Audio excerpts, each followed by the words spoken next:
verles a todos y cada uno de ustedes en la casa del Señor. Qué bueno estar juntos en esta hora. Vamos de lleno directamente a las Sagradas Escrituras, al estudio para esta hora que nos corresponde en la enseñanza más grande de la historia, que es la serie que estamos. Les recuerdo que estamos en medio del Sermón del Monte.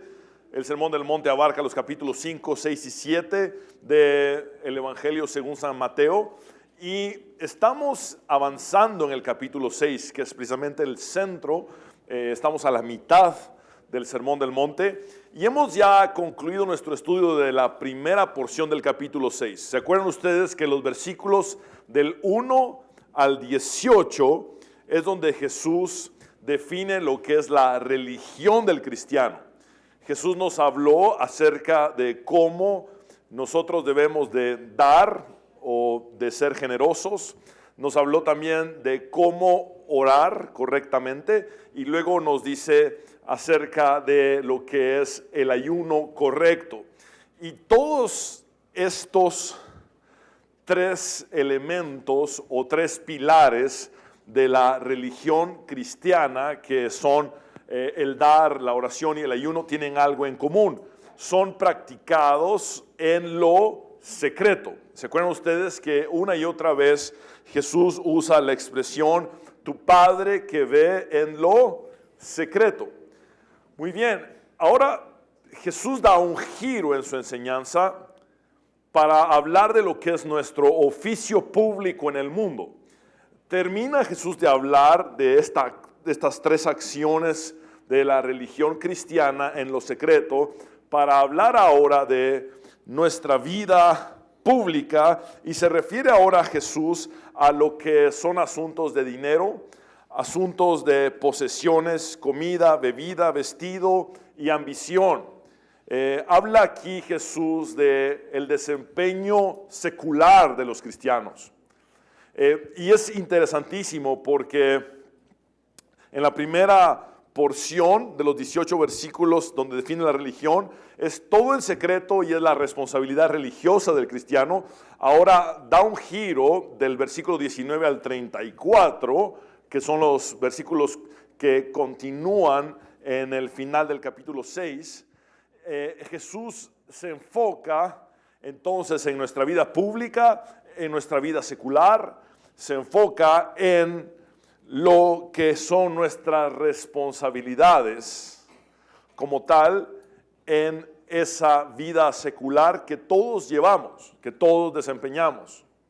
Pagar impuestos es parte de nuestra vida secular, por ejemplo. Asuntos de dinero, posesiones, comida, bebida, vestido, ambición, como se los dije ya. Ahora, es importante que los cristianos no hagamos un divorcio o una separación entre nuestra vida religiosa y nuestra vida secular.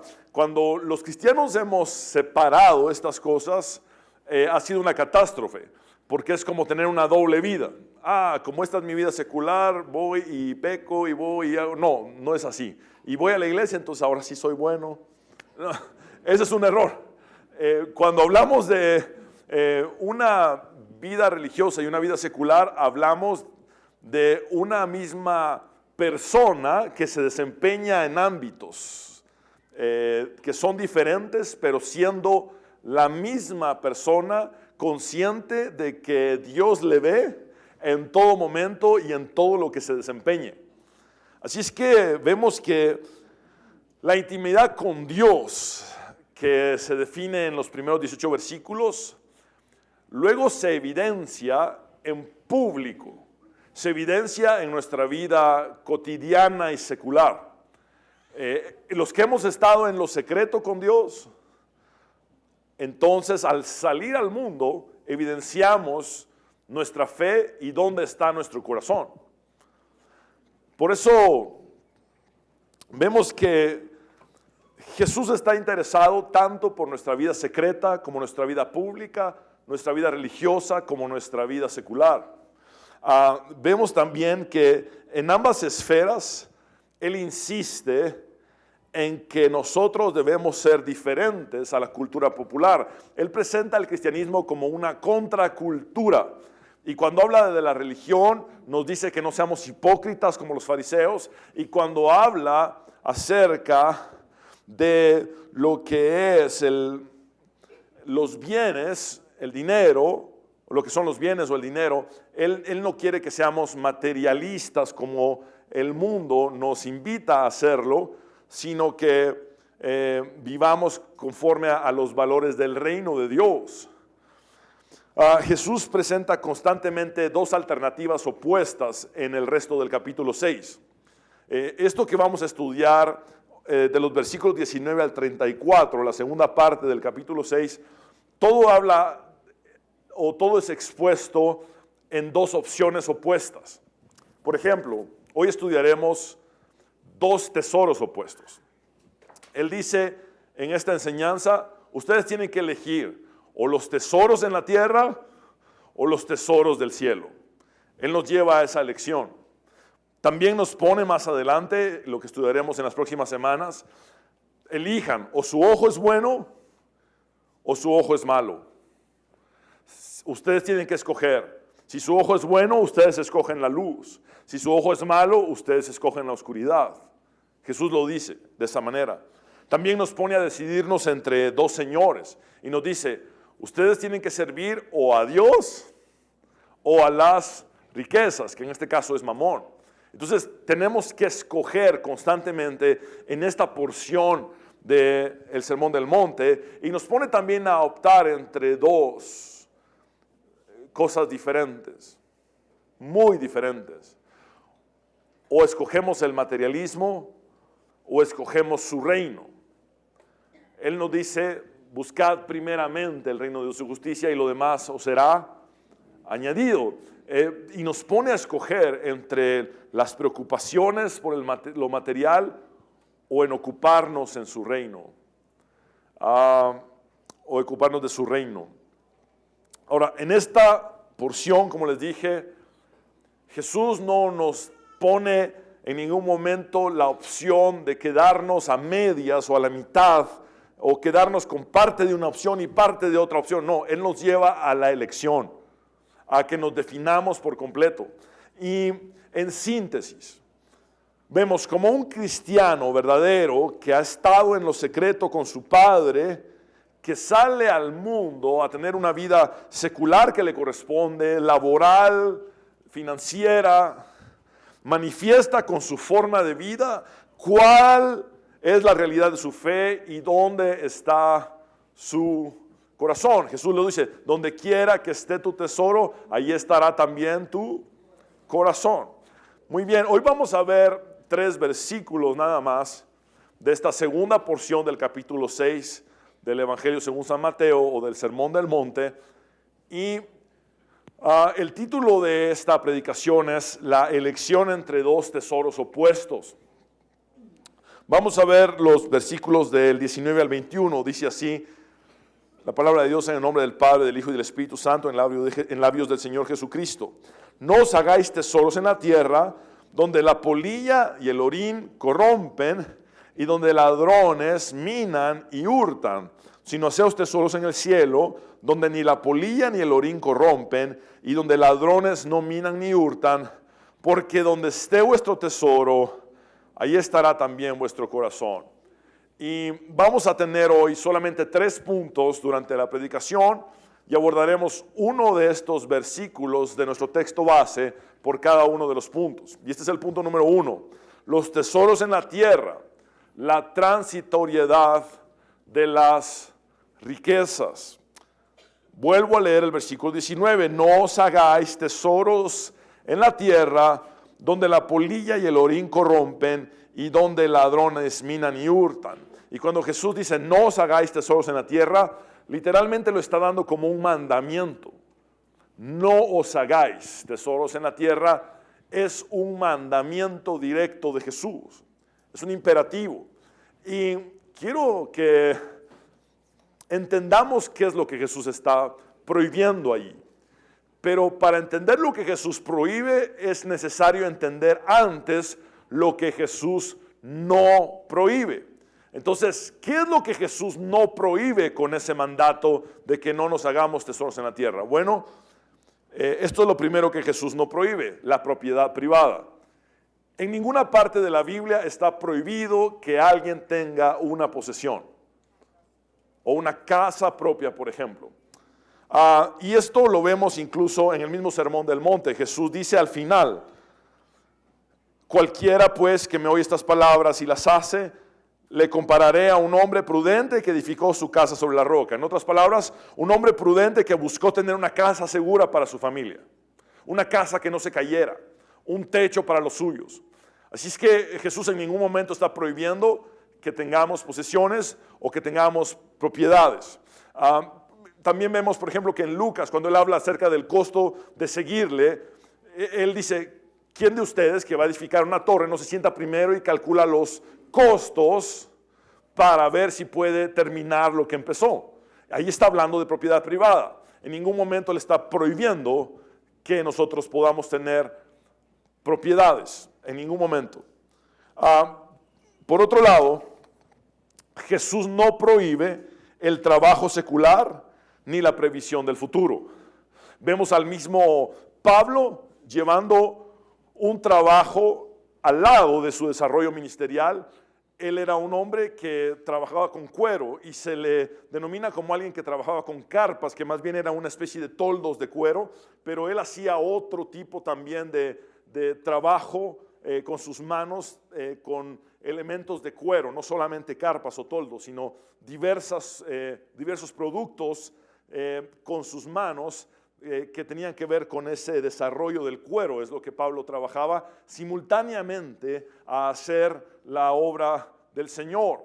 Así es que en ningún momento está prohibido el trabajo secular, siempre y cuando este sea un trabajo honrado. Por otro lado, no está prohibida la previsión del futuro. Por ejemplo, Jesús no está prohibiendo aquí la póliza de un seguro de vida, por ejemplo. No está prohibiendo tampoco un plan de jubilación en ningún momento. De hecho, el Espíritu Santo escoge a un insecto para darnos una gran lección. En Proverbios, capítulo 6, versículos 6 al 8, dice: ve a la hormiga, oh perezoso, mira sus caminos y sé sabio. Es decir, aprende de este insecto, la cual no teniendo capitán ni gobernador ni señor, es decir, no depende de la exigencia de otros, sino de su propia voluntad y entrega para realizar su trabajo. Prepara en el verano su comida y recoge en el tiempo de la siega su mantenimiento. Es decir, este animalito es alguien que trabaja con diligencia y con previsión. Así es que el Señor sí avala el ahorro, por ejemplo, sí avala la previsión del futuro, sí avala que dejemos un legado para nuestros hijos y nietos. Por ejemplo, el mismo Salomón dice que la gente buena deja herencia a sus nietos. También Pablo en el Nuevo Testamento dice que los hijos no deben atesorar para los padres, sino los padres deben atesorar para los hijos. Es decir, somos los padres los responsables de dejar un legado para nuestros hijos. También dice Pablo en 1 Timoteo 5:8, porque si alguno no provee para los suyos, y aquí se refiere a parientes especialmente de avanzada edad, a hijos que deben cuidar de sus madres viudas en este contexto específico. Y luego dice, y mayormente para los de su casa, se refiere al núcleo familiar más cercano, que son esposa e hijos. Si alguien no provee para ellos, ha negado la fe y es peor que un incrédulo. Y Pablo está hablando de esta situación triste, de que algunos incrédulos cuidan mejor de sus familias que los mismos creyentes. Y lo tercero que Jesús no prohíbe es que disfrutemos las dádivas que hemos recibido de Dios. No debemos de tener una actitud de despreciar lo que Dios nos da, porque no debemos tener tesoros en la tierra, entonces desprecio todo lo que Dios me ha dado en la tierra. No es así. Recordemos que si buscamos primeramente su reino, lo demás es añadidura. Y no podemos despreciar las añadiduras de Dios. No debemos de tener un corazón de ingratitud hacia las añadiduras de Dios. Dice Salomón en Proverbios 10:22, la bendición del Señor es la que enriquece y no añade tristeza con ella. En otras palabras, la prosperidad sin Dios es tristeza, es vacío.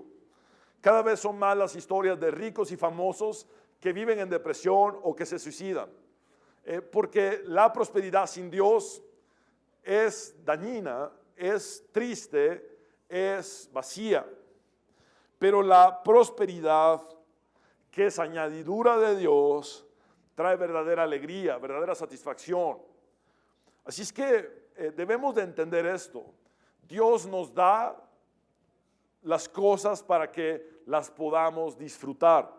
Y Pablo, precisamente en su primera carta a Timoteo, condena a aquellos que procuran hacerse ricos a través del ministerio.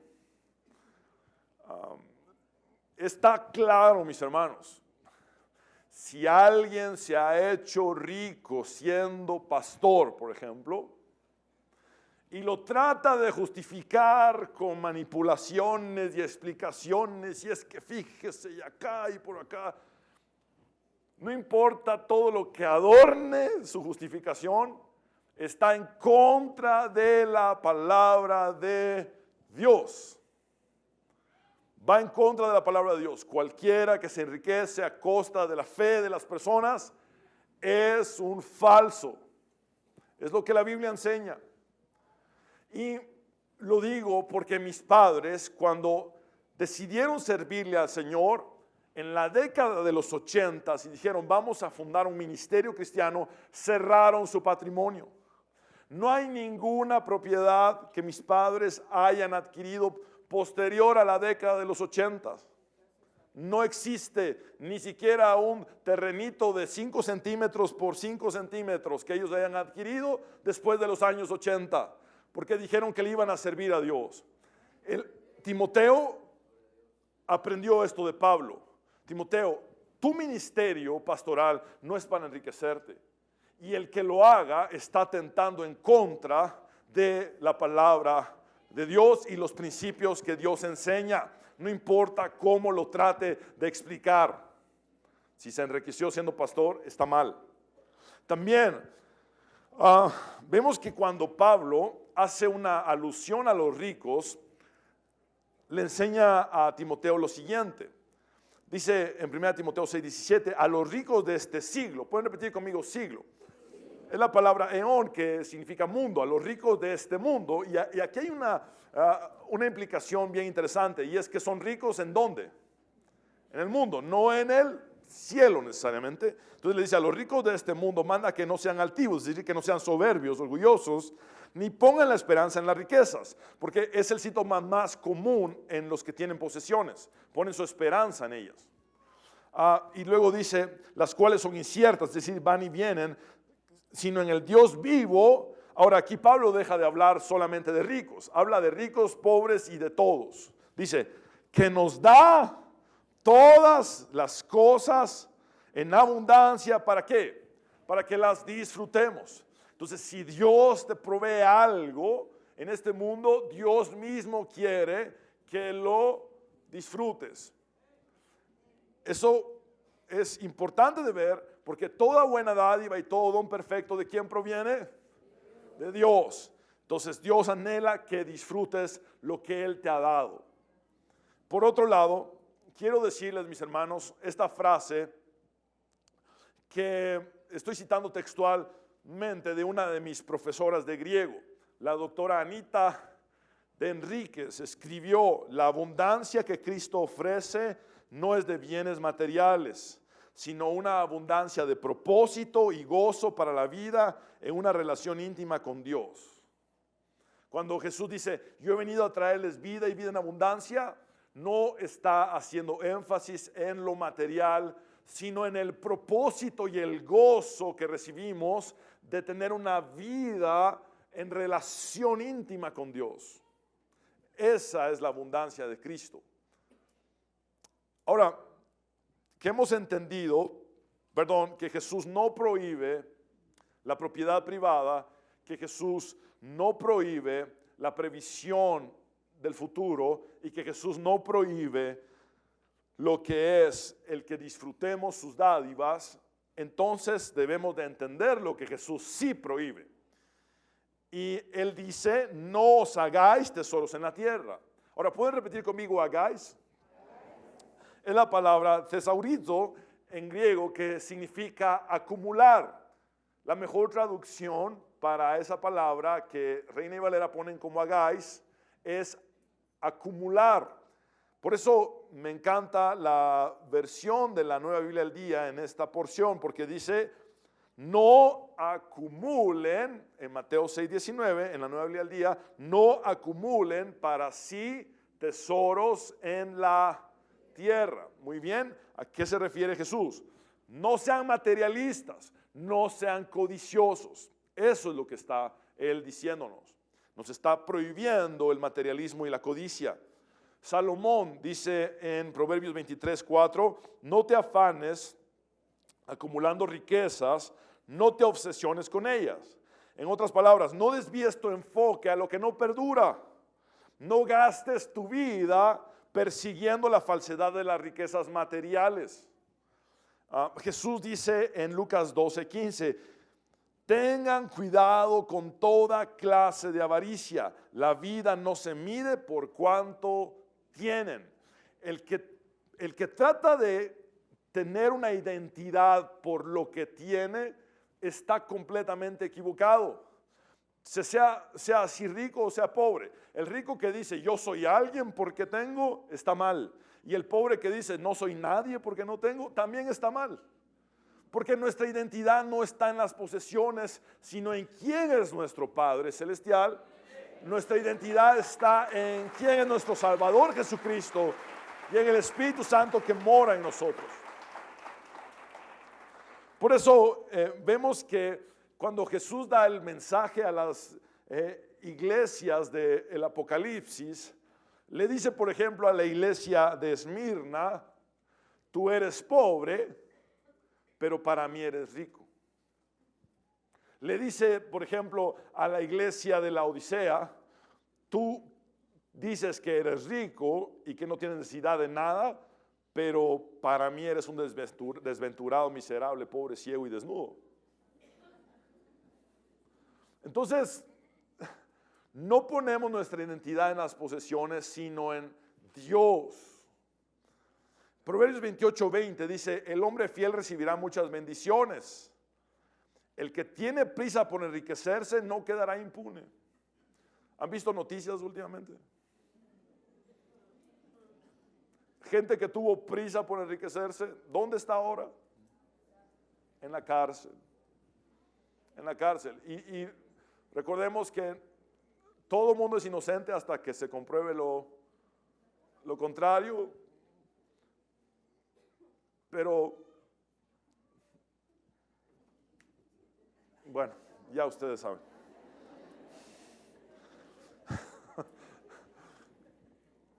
Dice Martín Lutero, donde quiera que se enseñe el Evangelio y la gente busque vivir de acuerdo con él, siempre habrán de surgir dos terribles plagas.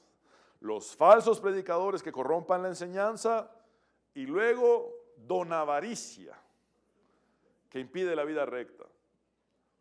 Eso lo dijo 5 siglos atrás. Y él dice, donde quiera que llegue el Evangelio, se van a topar con dos cosas.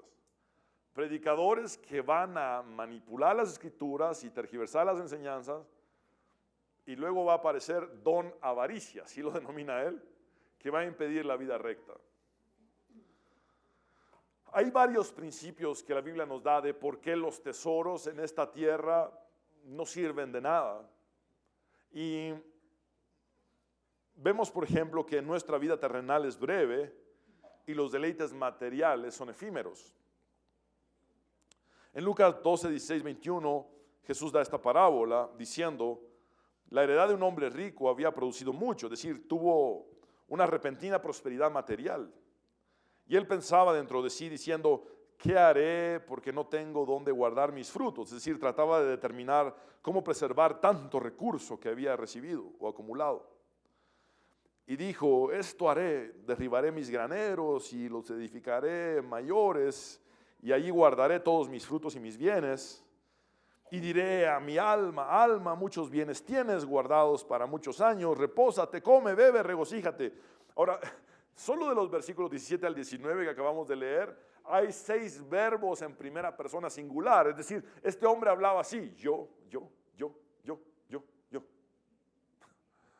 Quiere decir que su repentina fortuna lo convirtió en un hombre egoísta, es el mensaje de Jesús. Pero vean lo que Dios le dice en el versículo 20. Dice, pero Dios le dijo, necio, esta noche vienen a pedirte tu alma y lo que has provisto, ¿de quién será? Así es el que hace para sí tesoro y no es rico para con Dios. En otras palabras, así es el que hace para sí tesoros en la tierra, pero no hace tesoros en el cielo. Eso es lo que está diciendo. Ahora, ¿saben qué sucede? Es un doble fracaso. Porque al final de su vida pierde todo lo que acumuló en la tierra. Y cuando cruza al otro lado, no hizo nada en el cielo. No hizo ningún tesoro en el cielo. Porque todo su enfoque estuvo en esta tierra.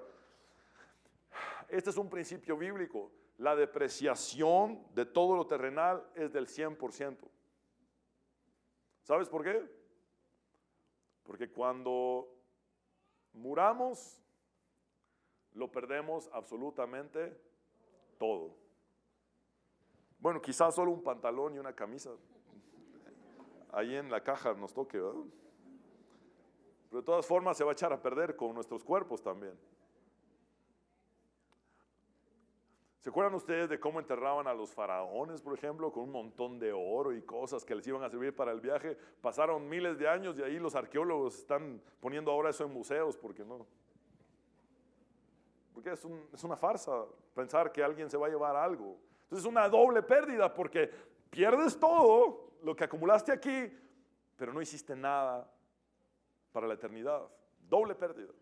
Ahora, Job lo pone así en el libro más antiguo de la Biblia en cuanto a su escritura. Dice, y dijo, desnudo salí del vientre de mi madre y desnudo estaré cuando me vaya. El Señor me dio lo que tenía y el Señor me lo ha quitado. Alabado sea el nombre del Señor. Pablo recarga este principio en 1 Timoteo 6, 7, 8, porque nada hemos traído de este mundo y sin duda nada podemos sacar, nada podremos sacar. Así que teniendo sustento y abrigo, estemos contentos con esto. En otras palabras, solo estamos de paso y lo que necesitamos es mantenimiento, ¿verdad? Lo que necesitamos es mantenimiento, nada más. Nuestro techito, nuestra ropita, nuestra comidita, dejarles un legado a nuestros hijos y a nuestros nietos. Y eso es todo. Ya, ¿para qué más? Es lo que está diciendo Pablo. Sin nada nos vamos a llevar. Jesús habló de dos formas en que se pierden las riquezas. Esas dos formas en las que se pierden las riquezas es por el deterioro inevitable en un mundo caído. En este mundo todo se deteriora. Todo, absolutamente. Todo se deteriora. Jesús dice que en esta tierra la polilla y el orín corrompen. Bueno, ¿por qué habla de esas dos cosas? Bueno, en el contexto en que Jesús dice estas palabras, en el primer siglo habían dos formas de mostrar riqueza. La ropa era una de ellas y los metales eran otra de ellas. El campesino en el tiempo de Jesús tenía una sola mudada de ropa. Entonces el que tenía mucha ropa era rico. Era una muestra de riqueza. Y el que tenía ropa de color púrpura todavía era más rico. Era el color de tela más caro. Entonces Jesús dice, la polilla corrompe, porque ustedes interpretan riqueza como tener ropa, tener mucha ropa. Y entonces esa ropa se va a arruinar, es lo que Jesús está diciendo. Y por otro lado está haciendo alusión a los metales, porque dice el orín, y esa palabra orín lo que significa es óxido. El óxido va a corromper los metales. Y si ustedes ponen su esperanza en esos metales, de todas formas se van a echar a perder. Por eso cuando Santiago profetiza en contra de los ricos, codiciosos, avaros y explotadores, lo hace intensamente fuerte, haciendo alusión a esas dos cosas que Jesús dijo, la polilla y la corrupción de los metales, el orín o el óxido. Vean Santiago 5, 1, 3.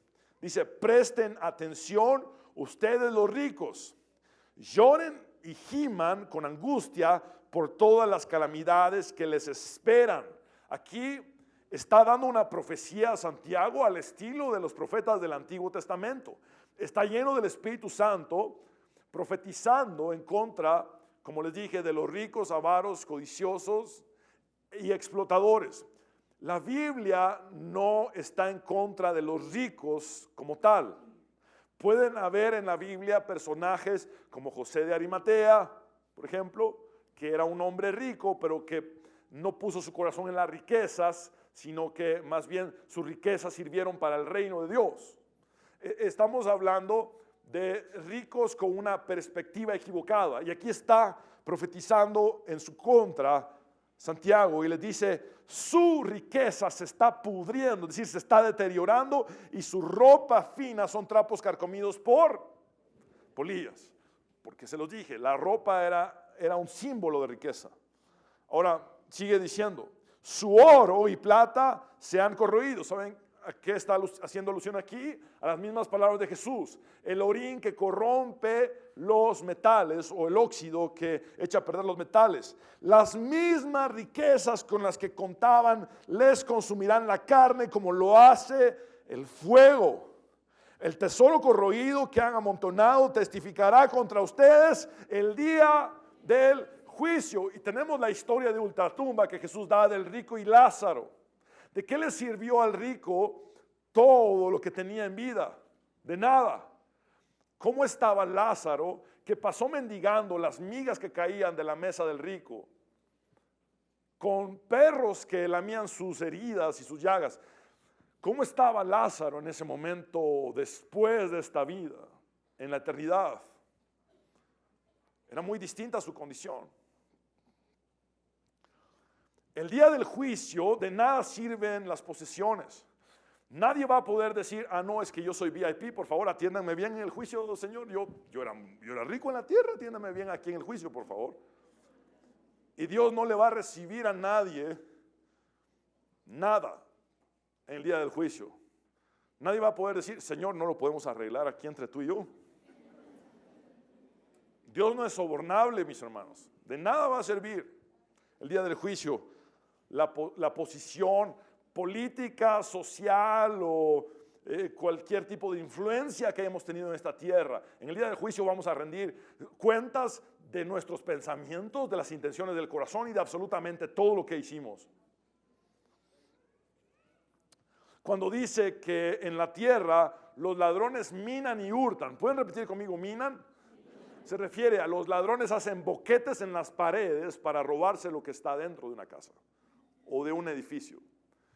Y en el servicio anterior dije yo que era una práctica muy común de los ladrones en el primer siglo. Por los materiales con que se construían las casas, hacían boquetes y se entraban.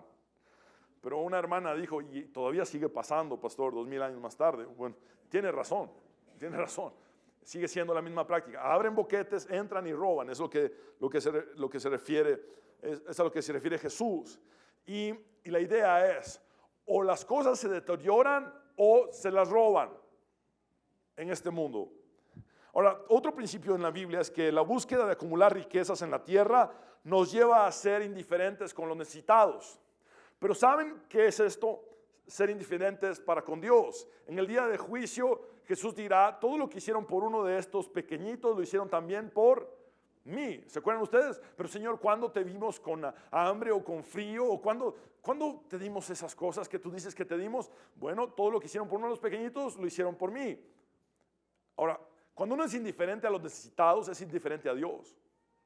Ahora, quiero que vean esta historia triste, y digo triste porque es realmente una historia peor que esas telenovelas que miran algunas hermanas y hermanos también, me he enterado. Esta historia es sumamente triste, Marcos 10, 21, 22. Es un drama, literalmente.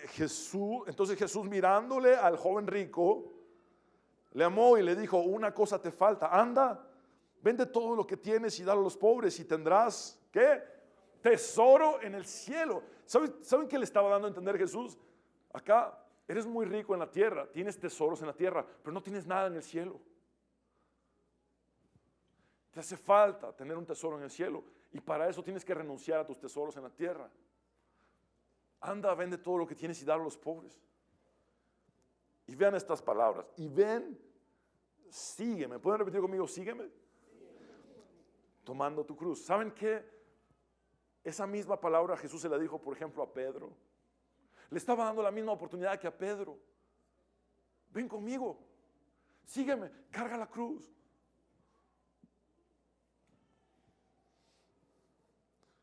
Pero el joven afligido por esta palabra, es decir, por lo que Jesús le había dicho, se fue triste porque tenía muchas posesiones. ¿Saben? Aquí hay un principio. Si no sueltas tu materialismo, no podrás cargar la cruz.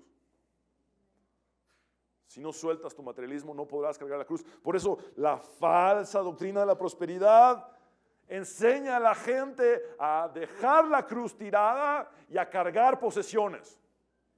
No hay medias tintas en el reino de los cielos. Lo adornen como lo adornen. Le pongan los disfraces a mamón que quieran.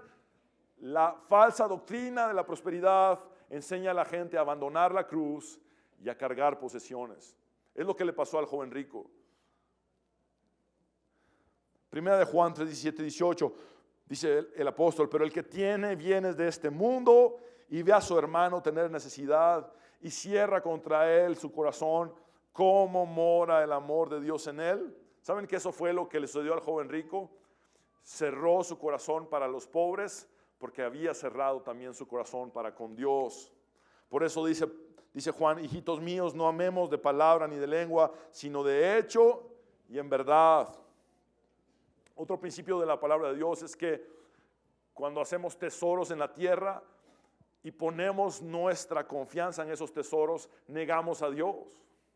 Poner nuestra confianza en las cosas materiales nos lleva a negar a Dios. Job 31 es donde Job defiende su inocencia y hace un listado de pecados que él no cometió. Y dice, si puse en el oro mi esperanza y dije al oro, mi confianza eres tú. Si me alegré de que mis riquezas se multiplicasen y de que mi mano hallase mucho, esto también sería maldad juzgada porque habría negado al Dios soberano. Es decir, Dios quiere que toda tu confianza esté puesta en Él. Dios quiere que toda tu fe esté puesta en Él. Pero de repente tú te volteas y dices, no, yo confío en este mi terrenito, yo confío en esta mi casita, yo confío en este mi negocito, yo confío en este dinerito. ¿Sabes qué estás haciendo? Negar a Dios. Negar a Dios.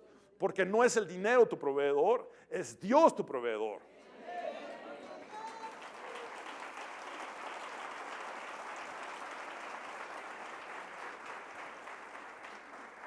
El amor al dinero siempre desemboca en dolor y destrucción.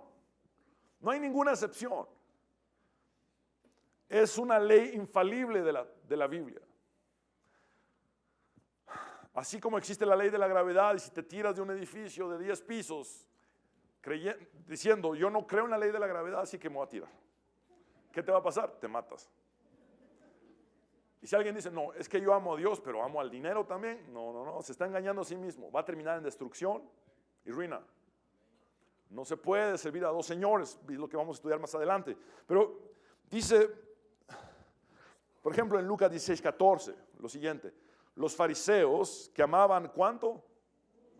Mucho su dinero, oyeron todo eso y se burlaron de Jesús. Ahora quiero ponerlos en contexto, porque hemos estudiado mucho de los fariseos últimamente. ¿Cuál fue el punto de partida de los fariseos?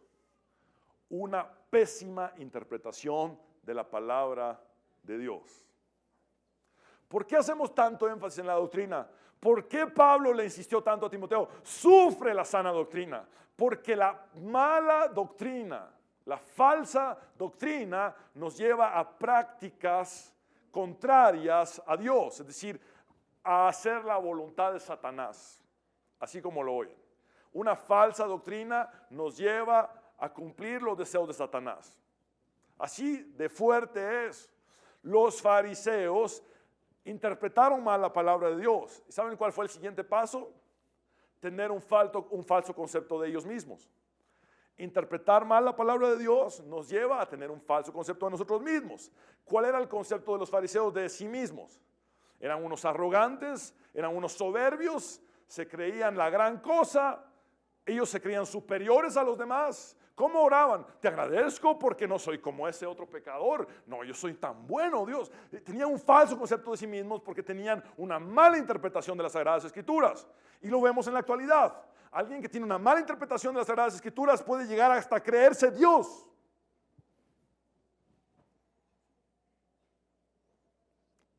Así de triste. Entonces interpretan mal las Escrituras, se creen algo que no son y entonces tienen una falsa moralidad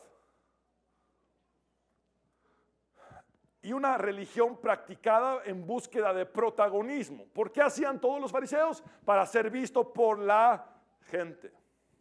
Ser vistos por la gente era todo su objetivo. Que me admiren, que me reconozcan, que me rindan pleitesía, que me saluden, que me pongan títulos. Pero había algo más. Querían dinero, dinero, dinero, dinero. Explotaban. Más que el mismo imperio romano, explotaban ellos a la gente. Devoraban las casas de las viudas, es lo que Jesús dijo.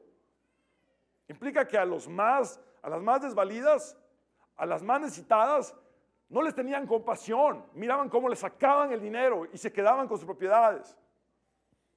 Amaban el dinero y todo venía de una pésima interpretación de la Biblia, de la palabra de Dios. Todo eso desembocó en un materialismo espantoso porque amaban mucho el dinero.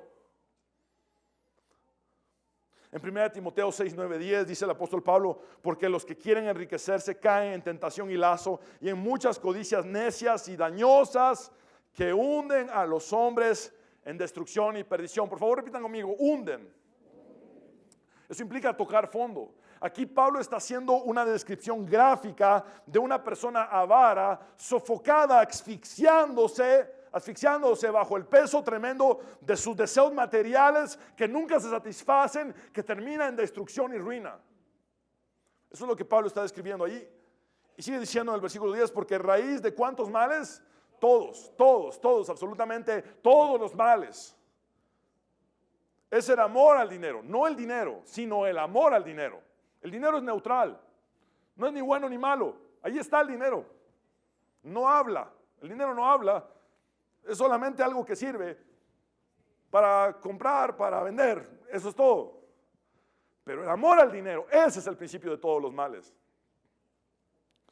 Y dice: el cual codiciando algunos se extraviaron de la fe. Es decir, estaban en la fe. Estaban en la fe, pero ya no están en la fe.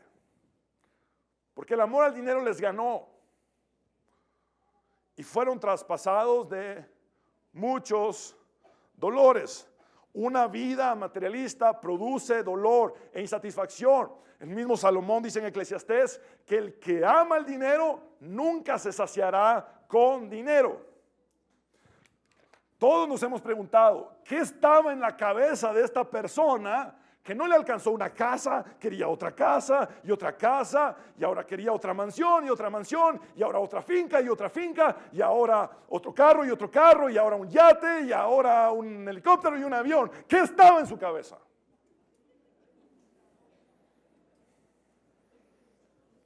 Es esto, que la Biblia lo dijo hace miles de años. Hace 3000 años para ser exactos. Si ama a alguien el dinero, no se sacia con dinero y entonces quiere más. Eso es lo que pasa. Es una insatisfacción. Punto número 2, los tesoros en el cielo, la perdurabilidad de lo eterno. Jesús dice en nuestro texto base: sino haceos tesoros en el cielo, donde ni la polilla ni el orín corrompen y donde ladrones no minan ni hurtan. Jesús nos enseña que los tesoros en el cielo son imperecederos, que no se deterioran ni son robados. Aunque Jesús directamente no nos dice cómo se hacen esos tesoros en este texto, podemos comprender a qué se refiere. Jesús se refiere a toda acción en la tierra cuyos efectos duran por la eternidad. Toda acción en la tierra cuyos efectos duran por la eternidad. Por ejemplo, hablemos del alimento espiritual. ¿Se acuerdan ustedes que cuando Jesús multiplicó los panes y los peces y alimentó a más de 5,000. Al día siguiente, esas personas ya habían cruzado el mar de Galilea o el lago de Galilea para llegar a Capernaum a buscar a Jesús para que les diera el desayuno. Y Jesús dice, me están buscando por los motivos equivocados. Y no hay nada de malo en pedirle pan a Jesús, el pan nuestro de cada día, dánoslo hoy. Pero no limiten a Dios a solo eso. Cuando nos puede dar algo eterno, no solo el pan cotidiano, sino algo eterno. Entonces Jesús les dice en Juan 6:27, trabajen, pero no por la comida que perece, sino por la comida que permanece para vida eterna, la cual el Hijo del Hombre les dará, porque a este señaló Dios el Padre. Y aquí es donde Jesús se presenta ante nosotros como el pan de vida. Ustedes me buscan por pan cotidiano, yo soy el pan de vida. Les puedo dar algo mucho más grande que eso.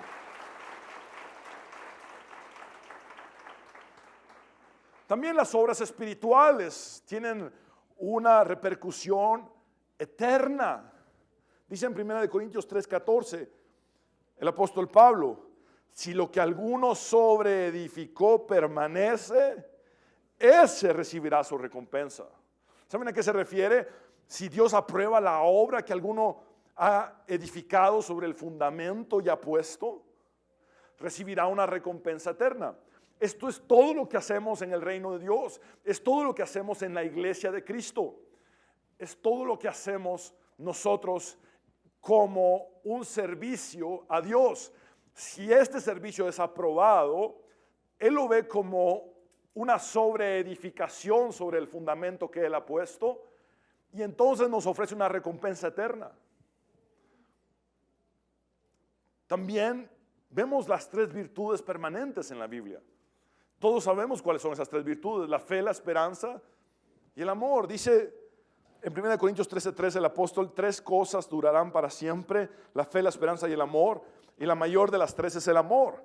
Y Pablo lo que está diciendo aquí es que después de que desaparezcan todos los otros dones que él ha mencionado, perdurarán estos 3.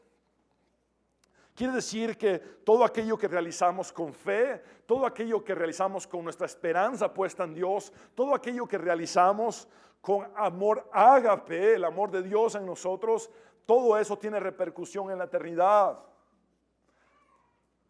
Pablo también habla de las cosas que no se ven. Y aquí es donde Pablo nos da la clave de su éxito ministerial.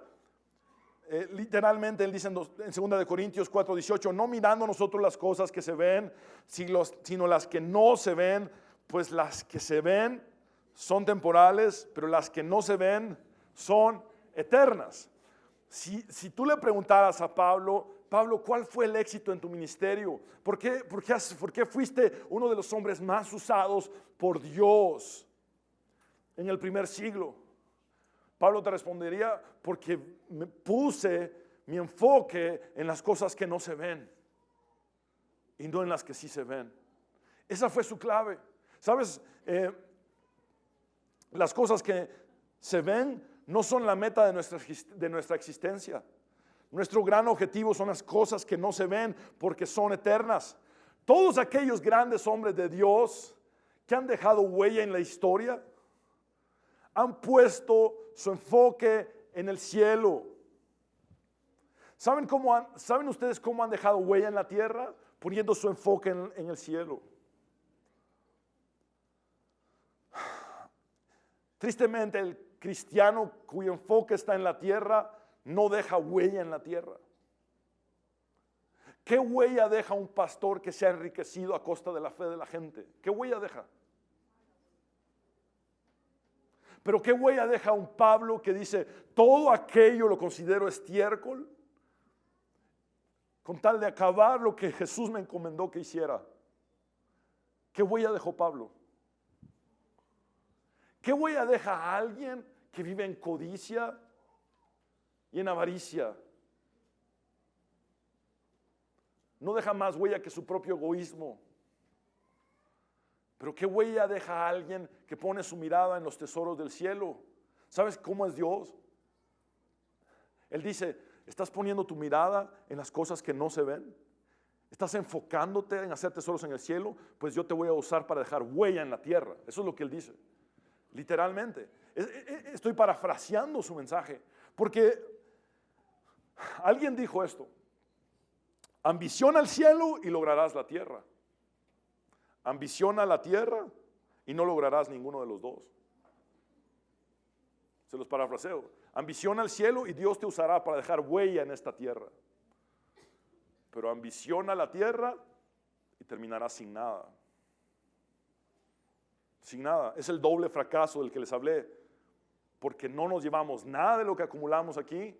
Y cuando pasamos la frontera al otro lado de la eternidad, allí no hemos hecho nada. Porque todo nuestro enfoque estuvo en este mundo. Pedro habla de una herencia incorruptible. Dice en 1 Pedro 1, 3, 5: bendito el Dios y Padre de nuestro Señor Jesucristo, que según su grande misericordia nos hizo renacer, es decir, nacer de nuevo para una esperanza viva por la resurrección de Jesucristo de los muertos. Ahora vean esto: para una herencia incorruptible, incontaminada e inmarcesible. Quiere decir que no pasará.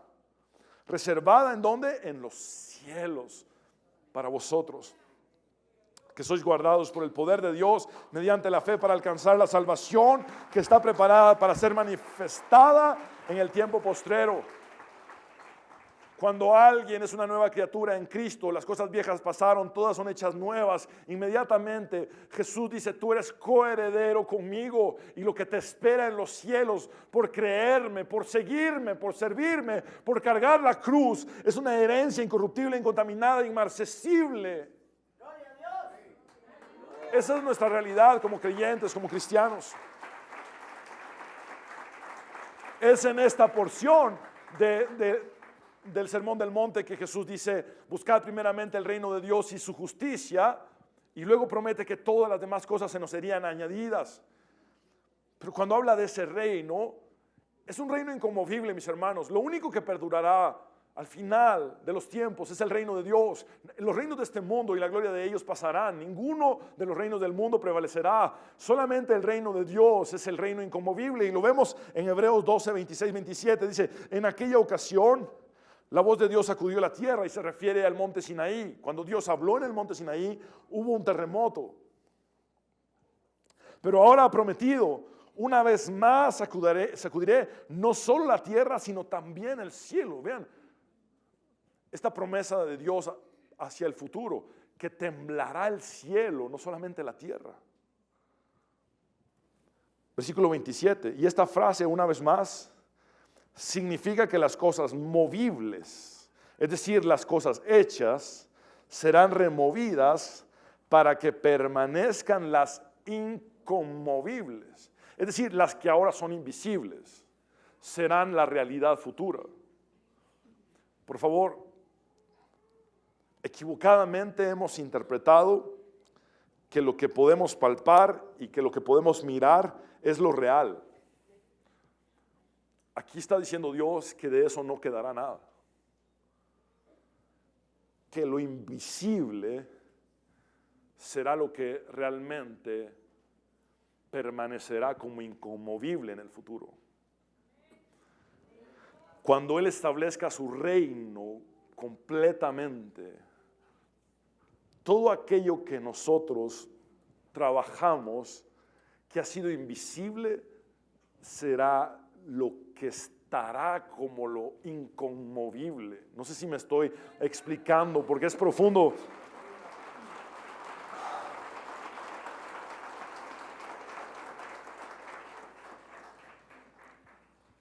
Es decir, para Dios lo más real es lo que no se ve. Y el punto número 3 final es: la elección define la ubicación.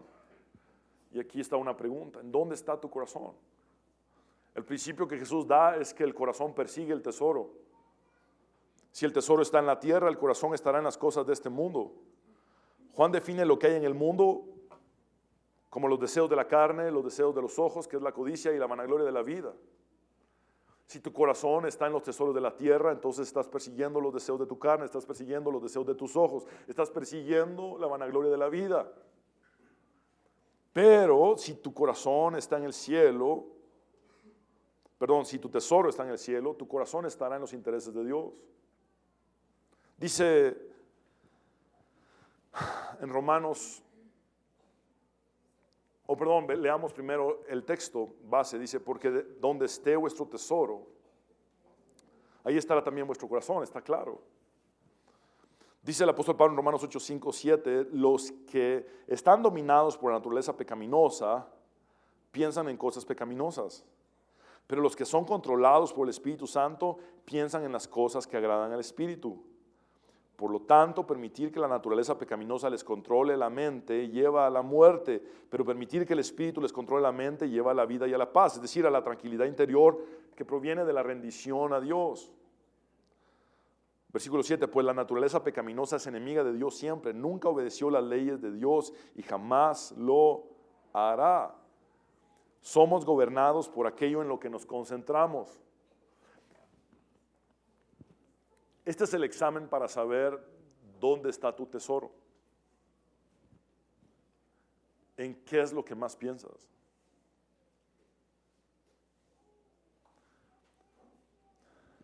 Porque en eso que más piensas es donde está también tu corazón. Porque generalmente cuando hablamos en predicaciones como estas, muchos voltean a ver, no, esto es para los ricos, ya vieron ricos codiciosos, ya vieron ricos avaros, ¿no? La Biblia no tiene nada en sí contra los ricos solo porque son ricos, no tiene nada en contra de alguien por un estrato social. La Biblia sí habla en contra de los que ponen su confianza en la riqueza, de los que son avaros, de los que son codiciosos. Ahora, pero hay ricos en la Biblia que rindieron todo a Dios y que fueron siervos de Dios. Pero el materialismo Jesús no lo limita a la avaricia o la codicia. Más adelante en el Sermón del Monte Él habla de lo que es la ansiedad. La ansiedad por lo material es también materialismo.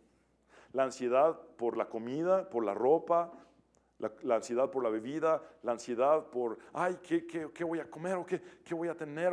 O la ansiedad por las cosas materiales es también materialismo. ¿Qué es en lo que más piensas? ¿Qué es en lo que más piensas? Porque la Biblia enseña que somos gobernados por aquello en lo que nos concentramos. Dice Pedro, porque uno es esclavo de aquello que lo controla. Y esa palabra esclavo es dulos, que siervo. Es decir, uno es siervo de lo que lo controla. Es decir, si pienso todo el tiempo en tener más posesiones, soy esclavo de las riquezas materiales. Si pienso todo el tiempo en la ansiedad de qué comeré, qué vestiré, qué beberé, también soy esclavo del materialismo, porque vivo en la ansiedad de lo material. Pero llega el punto en nuestras vidas, mis hermanos, donde la decisión debe ser tomada.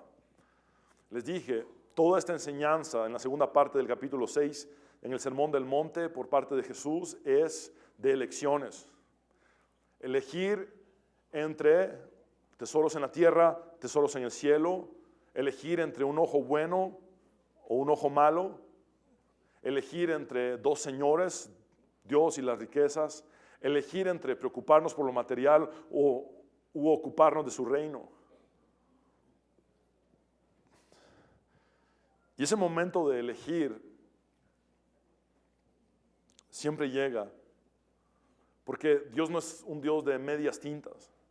Él no es un Dios que nos deja en un término medio. Él habla de calientes o fríos, pero dice que a los tibios los vomitará de su boca. No hay nada en la Biblia donde se nos diga que Dios nos da la opción intermedia.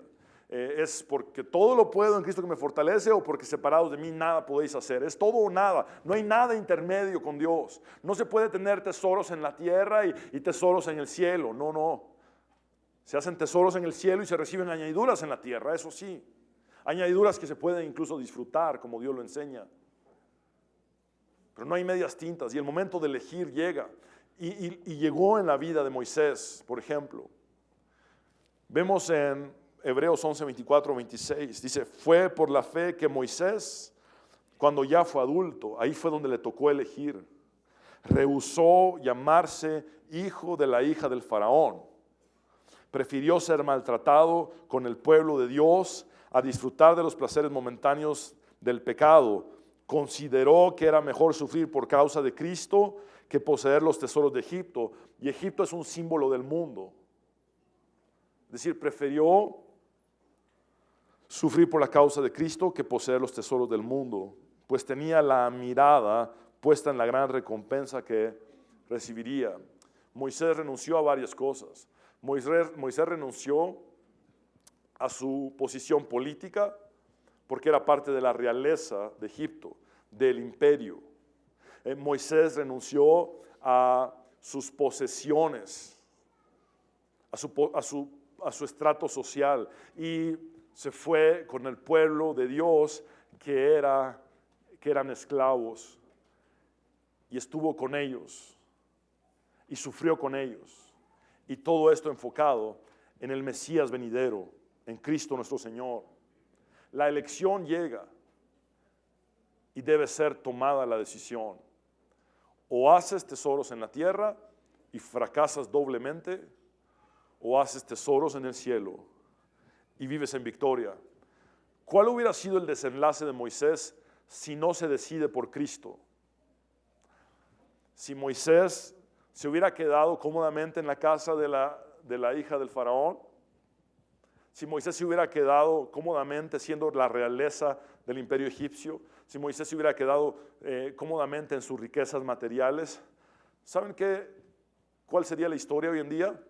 Sería una más de esas tumbas que descubren los arqueólogos, con un poco de jeroglíficos y un poco de piezas que después se ponen en un museo. Pero ese no fue el desenlace de Moisés, porque él tomó la decisión correcta. El desenlace de Moisés es que pasó a la historia como un verdadero siervo de Dios, como un verdadero hombre de Dios, que vio al mar abrirse en la voluntad de Dios para liberar a su pueblo de la esclavitud, que vio maná caer del cielo, que los guió a la tierra prometida, aunque la terminó viendo a distancia. Ese fue el desenlace. Por haber escogido lo correcto, dejó huella verdadera en este mundo, porque se enfocó en el cielo. Y ese es mi anhelo para todos nosotros. Para todos nosotros.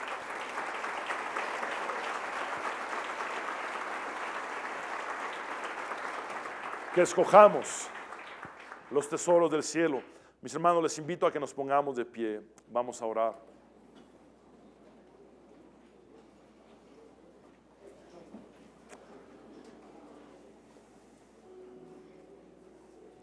Señor,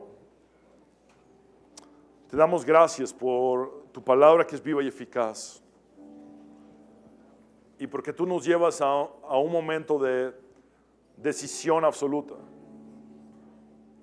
a un momento de elección: o los tesoros de la tierra o los tesoros del cielo. Señor, te ruego que como Moisés pongamos nuestra mirada en el cielo. Te ruego que como Pablo pongamos nuestra mirada en el cielo. Señor, el materialismo no solo es la codicia de tener más, el materialismo es también la ansiedad por tener algo. La ansiedad por la ropa, la ansiedad por la comida, la ansiedad por la bebida es materialismo también. Tú nos mandaste a vivir en una dimensión diferente, donde buscamos tu reino y todo lo demás es añadido. Señor, yo te ruego con todo mi corazón que podamos renunciar hoy a la codicia, a la avaricia, pero también podamos renunciar a la ansiedad. Señor, gracias porque comprendemos que tú bendices nuestros trabajos, nuestro esfuerzo. Tú anhelas prosperarnos, tú anhelas bendecirnos, incluso que disfrutemos lo que tú nos das. Señor, tú quieres que podamos prever para el futuro, que dejemos un legado a nuestros hijos y nietos, pero tajantemente nos prohíbes la codicia. la avaricia y el amor por el dinero. Señor, si alguien está hundido, como Pablo lo pone, tocando fondo, asfixiado por el peso del materialismo, yo te pido que le hagas libre, Señor, y que pueda poner su mirada en las cosas que no se ven, en las únicas cosas que serán inconmovibles en el tiempo postrero, en tu reino venidero. Señor, te ruego que podamos ser una iglesia efectiva, que con nuestras acciones en esta tierra podamos tener repercusión en la eternidad, que con nuestra siembra en esta tierra podamos cosechar en la eternidad. En el nombre de Jesús te lo pido, con todo mi corazón. Quiero hablar contigo, hombre y mujer, que has venido sin Cristo. Tú que sabes que necesitas a Dios. Puedes venir hoy a Él tal cual estás. Él vino por los pecadores. Así como el médico busca a los enfermos, Jesús vino a buscar a los pecadores. Yo te invito a que hagas esta oración de fe conmigo y te entregues hoy a Jesús. Dile con tu corazón y tus labios a Dios como nunca antes has hablado con Él. Dile: Señor Jesús, me entrego a ti. Sálvame, ten misericordia de mí. Reconozco que soy pecador, pero también sé que moriste en la cruz para salvarme y que resucitaste el tercer día para darme la victoria y la vida eterna. Me entrego a ti por siempre. En tu nombre, Jesús, hemos orado.